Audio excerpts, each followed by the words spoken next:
This route is rather long, so I've sped up the game footage. Hopefully this makes the video more watchable. Let me know what you think. Sometimes this game is easy, my strategies are straightforward, and I feel there isn't much to really explain. Long stretches of radio silence can get boring, but I don't necessarily feel compelled to fill every minute with narration, or to be funny, or entertaining. I suppose I am still figuring out who the audience of these videos might be. How much do I explain? How familiar might viewer be with this game, or what's going on? It is perhaps better to err towards over-explaining, but is there a point where it becomes too dry? Am I making these videos more of an archive, or a story? I haven't answered these questions quite yet. For now, I think I would just like these videos to be enjoyable to watch, even if just for me.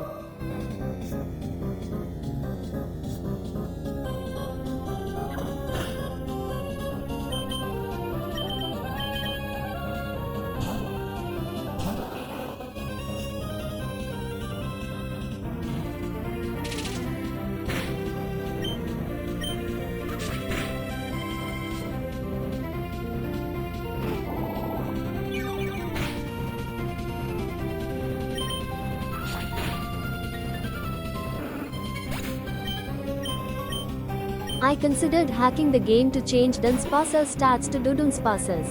Honestly, I regret that I didn't.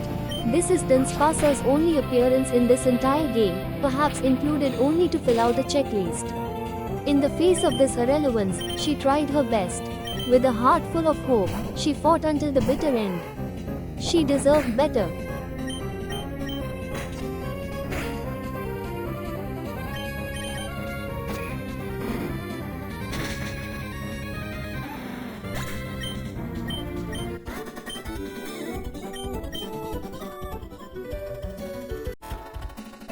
The main challenge of this fight is Alolan Muk. My Gliscor can one-shot it with Soft Sand Earthquake, but Muk has Ice Punch, which KOs Gliscor, Knock Off, which permanently deletes my Soft Sand, and Curse, which allows Muk to survive Earthquake. So, I need to set up a turn where Muk will always and only use Gunk Shot. Dweebel is holding a Hard Stone, so Rock Slide always kills. Dweebel is pre-damaged so that, after Brave Bird, Muk will always see kill, and thus never use Curse. Which attack Muk can use depends on Brave Bird's damage roll. In this case, Muk will always knock off, so Ape is the best switch. Were Dweebel instead below 32 HP, Muk could knock off OR Gunk Shot.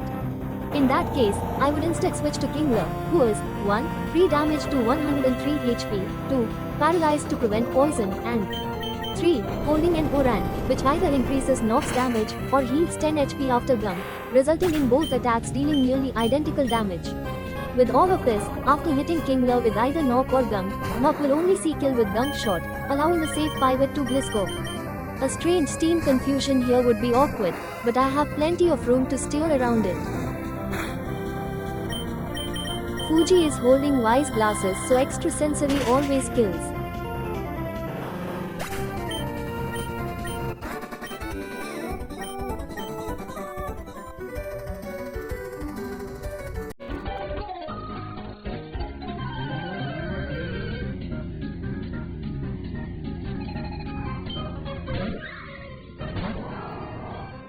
Carchilli is holding a Muscle Band, giving Fire Lash a 20% chance to 2-hit KO.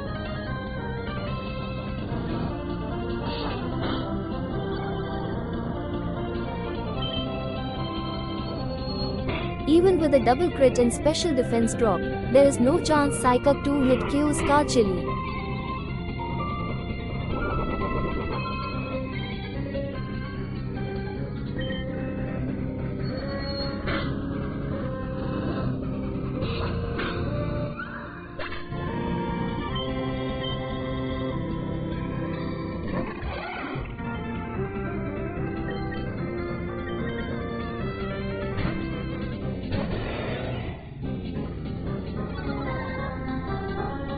Ingmar has a 62.5% chance to be KO'd by double-edged triple crit, a 1 in 4000 chance. My notes call for Ingmar to hold a Citrus to negate this possibility, but for some reason he is holding a Pecha instead. Oops.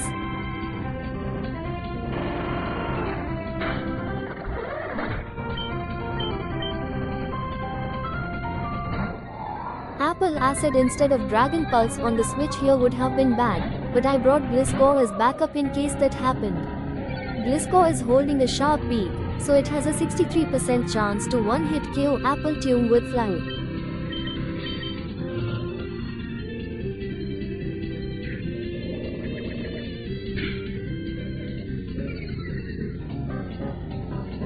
LRD never feigns to crit Apple Acid after this special defense drop, so she is safe to stay in here. Even if Apple Tune boosted its special defense with Staff and drained HP with Leech Seed, it has no chance of surviving LRD's Wise Glasses boosted attacks.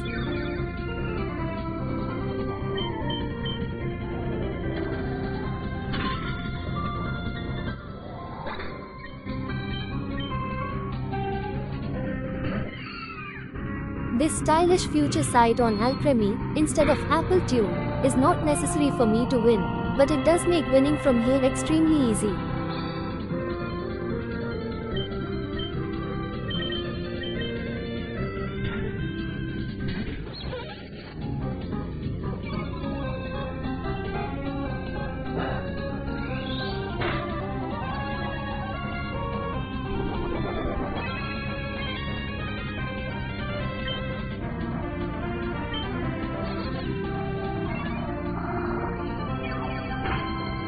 Waitress is holding Poison Barb, so Poison Jab had a 31% chance to go from full HP.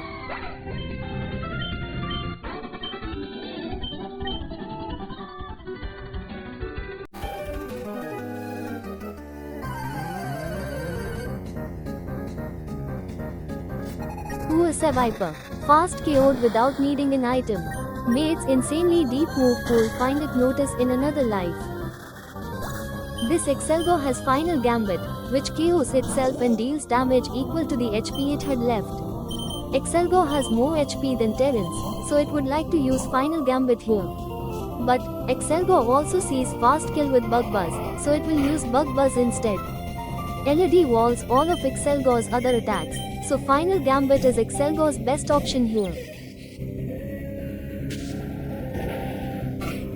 I think there was a approximately 10% chance Excelgor could have used Bug Buzz instead. That would have been bad, but Waitress's life was at no risk, and I could have steered out of it.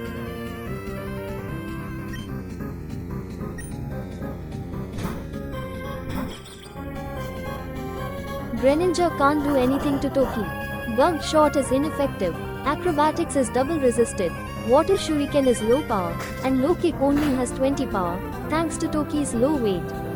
By the way, I hacked the game to increase Skuntank's HP. Exact changes in the description. This was purely for fun and flavor, and I did it not expecting to actually catch a Skuntank myself. For this fight, the change slightly reduced risk, but didn't change the fundamental strategy.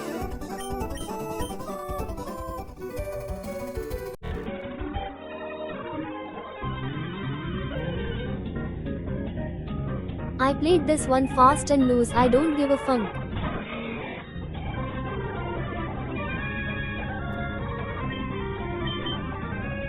Tunbo is holding a Chesto, in case Ninetales used Hypnosis.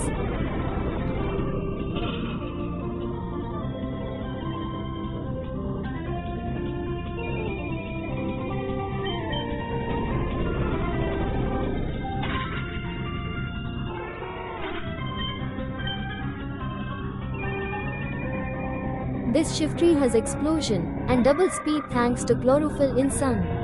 Here, it could use Solar Blade or Explosion. Dribble tanks either.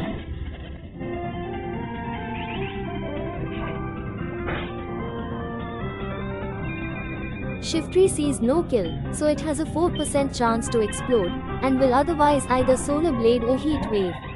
Infernape could have died here, had she been crit or not dodged both 4% explosion chances.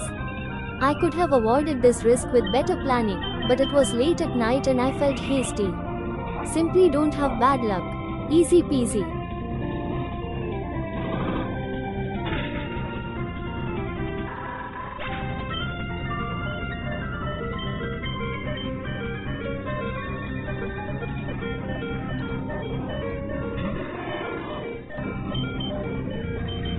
Choice scarf eruption Typhlosion in sun. What a monster. Look at that damage. 25% to a double resist. Fortunately Bojack just #handles it.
I love Avalok. What a beautiful mon. He can do anything he sets his mind to. The world is his oyster. Unburdened by the weight of daily life. Unbothered, etc. It's a shame his brother from Hisui is completely useless in this game.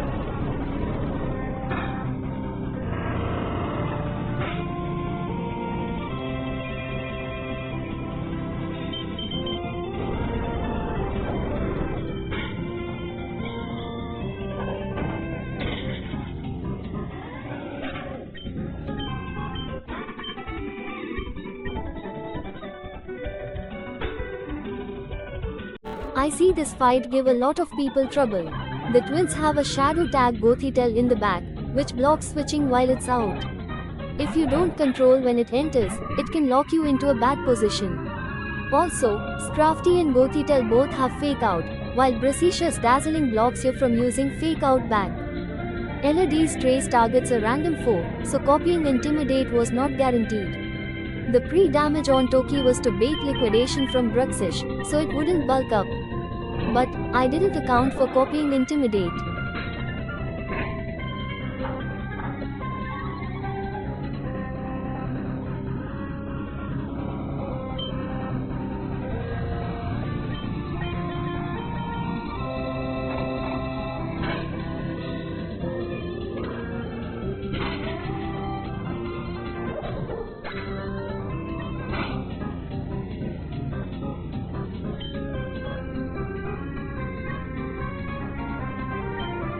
I used Spore because I don't want Bruxish dead yet.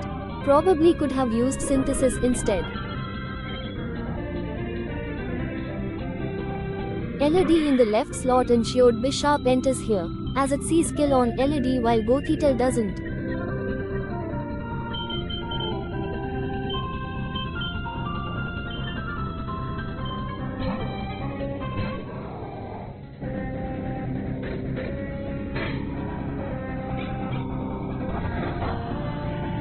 I'm a lurker. Never mind.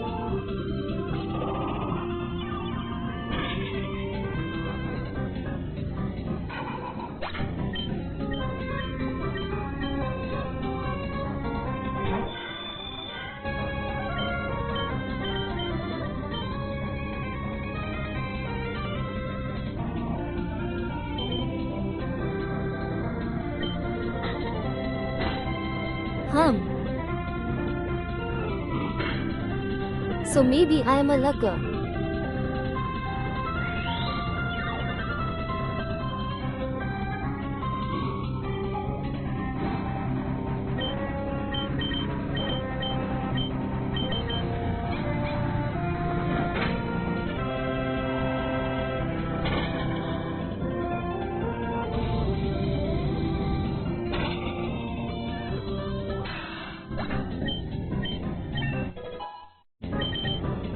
Parasect has too many good moves. Giga Drain has put in way more work than is warranted. By the way, after beating Norman, just for fun, I hacked the game to buff Parasek's base stats. You can view the exact changes in the description. This is the fight where those changes are most relevant.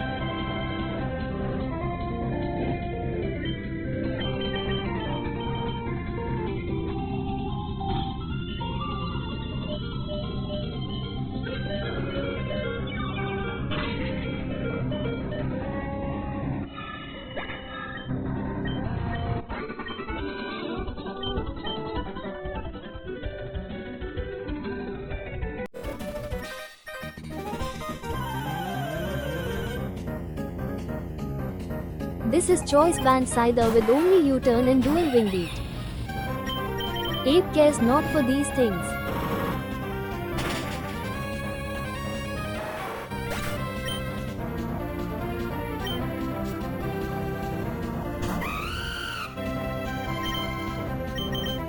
Pivoting through Ribbon to waste the flying gem. Because Ribbon sees kill with wild charge, Talonflame can't swords dance.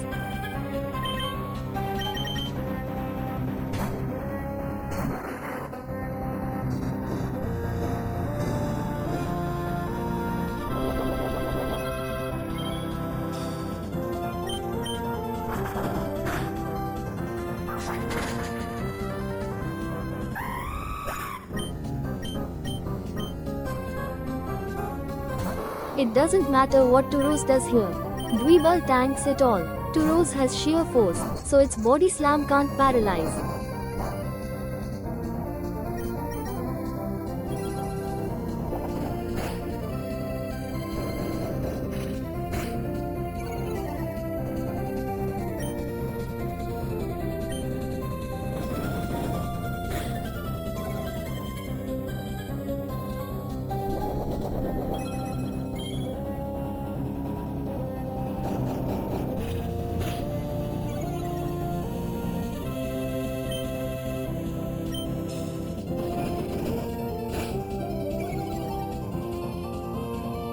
Fun fact, Tauros at -3 speed is still faster than Dweebel.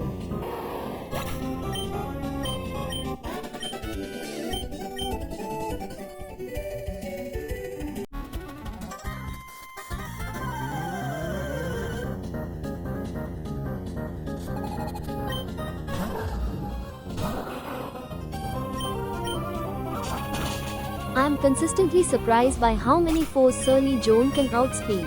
By the way, this fight is very boring. Not to dunk on the designer. I don't pretend to know the logic behind the scenes. Would this fight be harder with a different box? I do just kind of counter team it. Maybe it was added for pacing. An easy fight to relax between tougher ones. Maybe it's more thematic. A bird keeper with no birds. Who can say?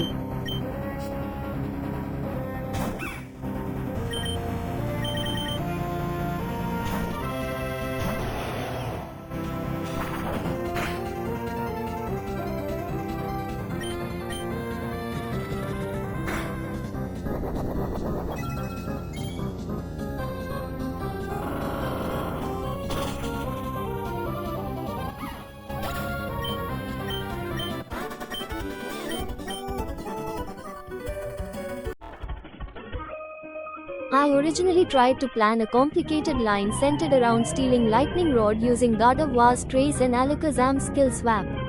However, it turns out, Trace targets foes in doubles randomly, rather than based on position, and Alakazam's stats were too crap to pull off any strategy. So, in the end, brainlessly mashing super effective buttons won out.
This play haunts me.